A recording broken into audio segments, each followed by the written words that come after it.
Sa nakaraang video, makikita kung paano biglang tumayo si Russell at, nang walang anumang babala, niyakap niya si Ban Yuan. Habang yakap pa rin ito, mahina siyang bamulong ng isang panata na nagsasabing si Ban Yuan ang una at tanging master sa buong mundo. Dahil dito, labis na nabigla si Ban Yuan at naramdaman niya ang matinding pag-uga ng kanyang katawan sa sobrang gulat at pagtataka. Napatumba ang protagonist at si Russell ay bumagsak sa kanyang kondangan. Hindi niya maintindihan kung ano ang nangyari hanggang lumitaw ang isang notification window. Naitanim na ang konsepto ng pagsunod. Si Russell ay naging isang nilalang na pinamumunuan lamang at eksklusibo ni Ban Yuan. Nang mabasa iyon, inisip ni Ban na para bang kabaliwan ang lahat ng nagaganap. Makalipas ang ilang sandali, nagising muli si Russell. Nakahiga siya, may unan sa ilalim ng ulo at natatakpan ng isang damit. Bigla siyang napabangon nang maalala ang mga nangyari, ngunit narinig niya ang boses ni Ban Yuan sa tabi niya, abala sa pagtatali ng goblin. Sinabi nito na gising na pala siya. Napaluha si Russell sa pag-aalala at mabilis na lumapit kay Ban upang tingnan kung nasaktan ba ito. Pinakita naman ni Ban na maayos siya at ipinaliwanag na pinainom niya siya ng potion habang nawalan siya ng malay para maghilam ang mga sugat. Narinig iyon ng goblin na nakaligtas, habang pinapahayag ni Russell na wala na siyang nararamdamang sakit.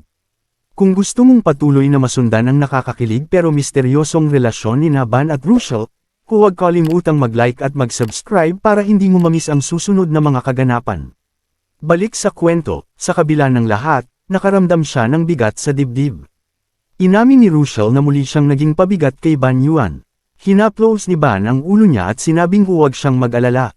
Ipinaalala niya na nangako siyang gagawin ang lahat para sa kanya, at humingi siya ng paumanhin dahil natagalan siyang maunawaan ang mga senyales nito.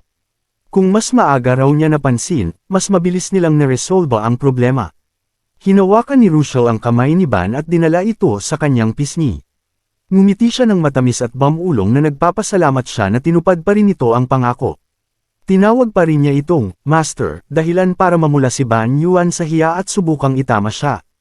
Sinabi niya na hindi tama ang ganoong pagtawag pero sagot ni Russell, wala raw mali sa pagtawag ng ganoon. Naghawak ulo si Ban at inisip kung gaano kalaking problema ang maaaring idulot nito. Magkaklase sila, at kung malaman ng pamilya niya na tinatawag siyang Master ng isang babaeng kasing edad niya, tiyak na madidisiplina siya ng matindi. Habang naguguluhan siya, tinanong ni Russell kung ayos lang ba siya. Nauuto siyang sumagot na pag-usapan na lang nila iyon sa ibang oras, ngunit napasigaw nang makita niyang sumusubok itong sumiksik sa kanya. Sa huli, nanatili si Russell sa tabi niya na nakapulupot ang mga braso sa dibdib at nagsimulang magkwento. Ibinahagi niya na ipinanganak siyang half-beast, ngunit iba siya kaysa sa iba. Ang mga ninuno raw niya ay dakila, at ang kanyang ama ay nakipagkontrata sa isang constellation. Ngunit ang ama niya ay pinagsisihan ng kontratang iyon, dahil hindi na sila binitiwan ng constellation.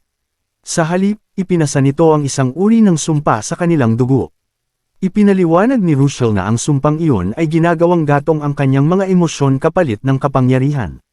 Pero dahil doon, nagiging alipin din siya ng mga damdamin. Mula pagkabata, tuwing nagigising ang kanyang feral instincts, sinusunog ng sumpa ang emosyon at nagdudulot ng matinding galit. Dahil kakaunti lang ang kayang pumihil sa kanya, maraming nasasaktan sa paligid niya. Kaya natutunan niyang supulan ang sarili at itago ang damdamin, dahilan kung bakit siya naging tahimik at palaging nag-iisa. Naunawaan ni Ban Yuan ang pinagmulan ng pagiging passive ni Russell. Alam niyang kung anumang emosyon ang masunog, agad siyang napupunta sa berserk mode. Dahil dito, tinanong niya kung kaya ba siya sumali sa union ay para hanapin ang constellation na naggapos sa pamilya niya. Umiling si Russell at sinabing hindi na nila nais na muling makialam sa mga constellation. Bahagyang namula si Russell at inamin na may mas epektibong paraan para supulan ang pagsunog ng emosyon. Nahihiya man, sinabi niyang iyon ay sa pamamagitan ng bond ng master at servant. Ipinaliwanag niya na likas sa mga beastmen ang ganitong instinct, kapag may napiling master, nagiging ganap silang submissive at inuuna ang command ng kanilang master higit sa lahat.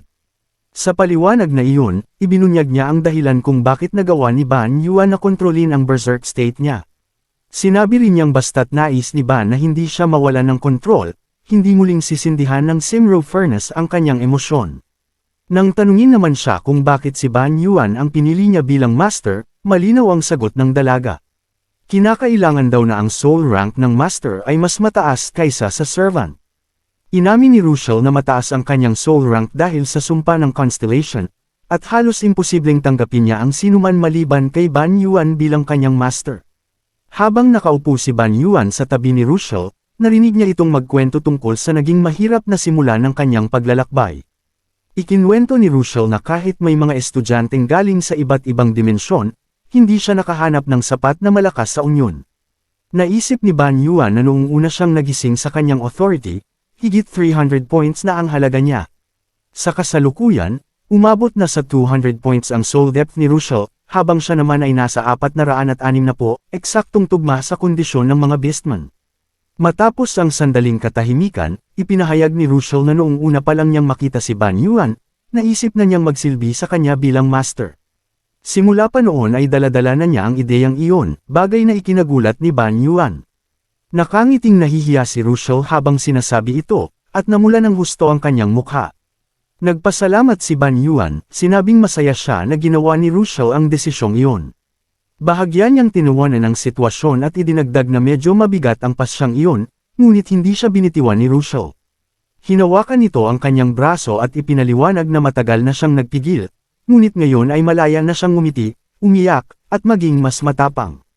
Nagulat si Ban Yuan nang makita ang tapat ng ngiti ni Russell na puno ng pasasalamat at pagmamahal. Sinabi pa nito na kahit mabigat man, kailangan niyang akuan ang responsibilidad bilang kanyang master. Ilang sandali pang nag-isip si Ban Yuan bago tuluyang pumayag. Tumayo si Russell matapos marinig ang sagot at tinanong kung aalis na sila.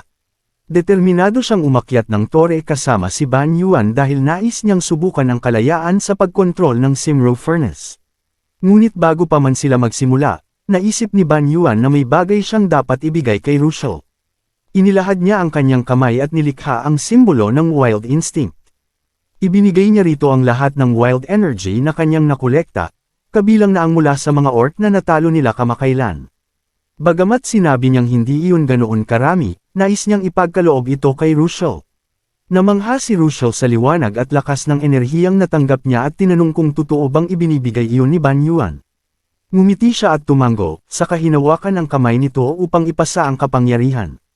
Agad na kumislap ang silid sa matinding liwanag habang naipasa ang Wild Instinct kay Russell. Nabuo ang manipis na ugnay ng liwanag mula sa daliri ni Ban Yuan hanggang sa kanya. Nang makita ang marka sa kanyang daliri, mas lalo siyang namangha. Masayang ngumiti si Russell at buong kumpiyansang sinabi na handa na siyang lumaban at hindi na siya natatakot. Pagkatapos magkamalay muli, ginamit ng dalawa ang kanilang lakas upang sumulong. Gayunpaman, hindi sila nakalayo at natalo sa ika-19 na silid. Ang ikinainis ni Russell ay hindi dahil sa pagkatalo, kundi dahil hindi niya nagawang makasama si Ban Yuan ng mas matagal. Paglabas nila ng tore, sinalubong sila ni Professor Yamina at binati sa kanilang pagsisikap.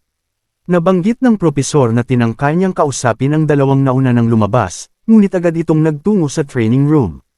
Nakita rin niya si Light na parang hinihila, kaya't nagtanong kung may nangyari sa kanila.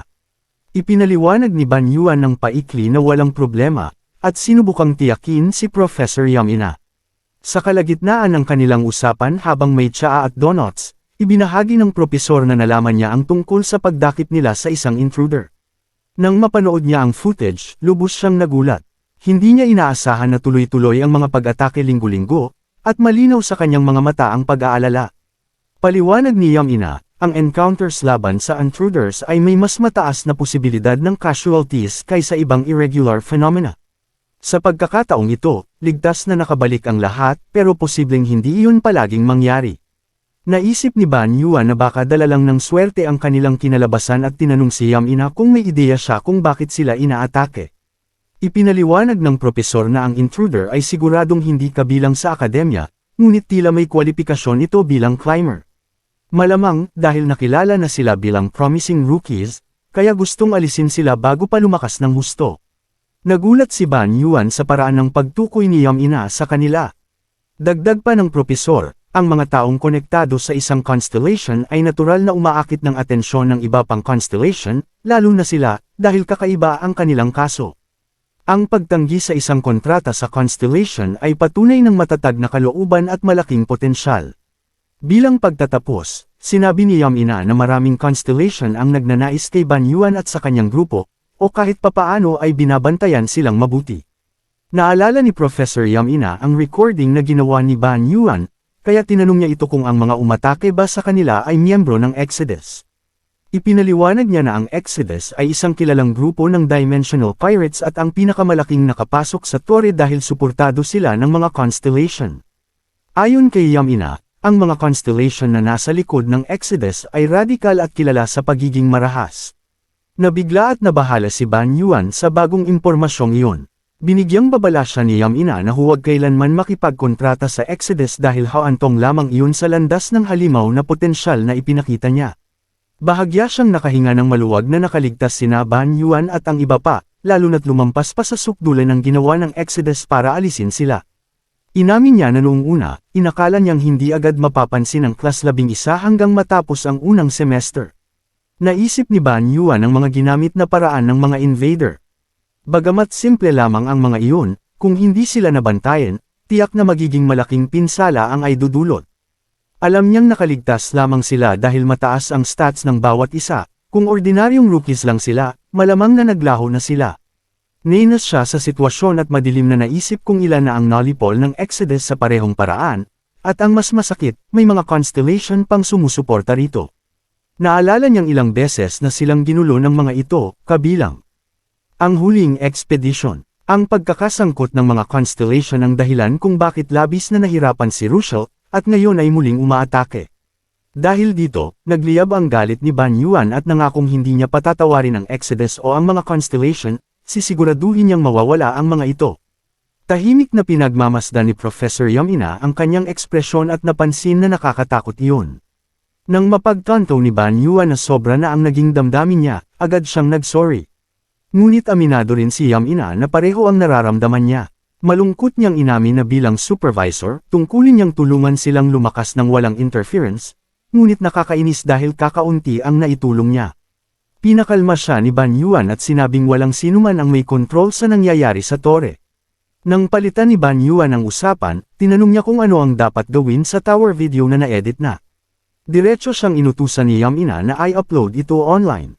Ipinaliwanag niya na dahil nabigo ang plano ng kalaban, hindi ito makakakilos agad kapag lumabas ang video. Napangiti si Ban Yuan sa sinabi ng propesor bago siya tumayo at magpaalam. Bago umalis, nabanggit niya na wala talagang magandang maidudulot ang pakikipag-ugnayan sa mga constellation. 2 beses pa lang itong nangyayari pero pagod na siya. Kaya sinabi niyang malamang hindi siya makikipagkontrata sa mga ito. Sang-ayon naman si Yam Ina na matalino ang desisyong iyon, pero pinaalalahanan siya na may mga constellation din na tunay na nagmamalasakit sa kanilang contractors. Nalito si Ban Yuan at tumingin sa propesor, na biglang pinagpawisan at dali-daling binago ang usapan. Bago siya tuluyang umalis, may iminungkahi pa si Yam Ina. Samantala, sa malayo, nakita si Dako na nakasimangot at galit. Mariin niyang sinabi na hindi pupunta kahit saan si Ban Yuan dahil kailangan pa niyang parusahan si Light. Si Light naman ay nakahandusay sa lupa, pagod na pagod. Nag-aalala si Ban Yuan at sinubukang pakalmayan si Dako, pero nagpumilit itong igiit na kulang pa ang parusang ibinigay. Hinayla ni Dako si Light palabas ng wasak na arena dahil nais ni Ban Yuan na mag-usap muna sila tungkol sa nangyari sa tore bago lumabas para makalanghap ng sariwang hangin. Umiiyak si Light habang sinusubukang tumayo at nagtanong kung talaga bang napakalala ng pagkakamali niya. Walang alinlangan na sinabi ni Ban Yuan na oo, at idinagdag pa niyang sinira nito ang lahat. Hinayla pa niya ang pisngi ni Light bilang dagdag na parusa at inireklamo na kung hindi siya nagkamali kagabi, umabot sana sila sa ika-20 palapag. Sumagot si Light na maliit lang naman ang kanyang pagkakamali, pero lalo lamang nagalit si Dako. Nagbanta siyang sasaktan itong muli, kaya napilitang magtago si Light sa likod ni Ban Yuan. Habang umiiyak, paulit-ulit na humingi ng tawad si Light, inaming naging kampante siya kagabi. Nakita ni Ban Yuan ang kanyang pagsisisi, kaya hiniling niya kay Dako na patawarin ito. Sa huli, pumayag si Dako ngunit may kondisyon, 2 set. Nagulat si Ban Yuan, ngunit hindi na ipaliwanag agad ni Dako ang ibig niyang sabihin. Namumula ito at lihim na naaalala ang sinabi ni Ban Yuan sa tore, na maaari siyang humiling ng kahit anong regalo. Habang pumapayag si Ban Yuan, nagsimulang magselos si Russell, at si Light naman ay nakaramdam na naiwan siya. Maya-maya, sa Flower City, magkasama silang nagpunta sa isang clothing store. May hawak na itim na bestida si Dako at tinanong si Ban Yuan kung bagay ba yun sa kanya. Kalmado siyang sinagot ni Ban Yuan na bagay naman, samantalang napansin ni Light na mas maluwag pa ang kanyang combat clothes kaysa sa suot ni Dako. Hindi sigurado si Dako kung ano ang pipiliin, pero sinunod niya ang mungkahi ni Ban Yuan na subukan ng ibang outfit. Pinagmasdan sila ni Russell na may matalim na tingin, tila ba nakakita ng biktima. Naiinis siya sa paraan ng pakikitungo ni Dako kay Ban Yuan, na para bang isa lang itong yaya. Samantala, tinawag ni Light si Ban Yuan at sinabi na dapat din siyang tumutok sa iba. Si Dako, na hindi namamalayang namumula, ay bahagyang ngumiti, isang bagay na bihira niyang gawin. Sa kanyang isip, kahit hindi siya pamilyar sa style ng mga damit na iyon, nagustuhan niya ito dahil si Ban Yuan ang pumili. Masaya siyang ngumiti, at para sa kanya, matagal ng panahon ang lumipas mula nang makapamili siya ng malaya. Ngunit sa kabilang Dako, may nakamasid sa kanya. Si Russell, na nakatingin kay Dako mula sa malayo, ay malakas na nagsabi para marinig nito, "Greedy pig." Galit na sumigaw si Dako kay Russell, dahilan para tumakbo ito at lumapit kay Ban Yuan upang humingi ng tulong, hindi naintindihan ng binata kung paano bigla na lang nauwi sa gulo ang dalawa. Habang umiinit ang tensyon sa pagitan nila, sino kaya ang pipiliin ni Ban Yuan? Huwag kalimutan mag-like at mag-subscribe para malaman mo sa susunod na kwento. At comment nyo na rin sa baba, Team Russell ba kayo, o Team Dako?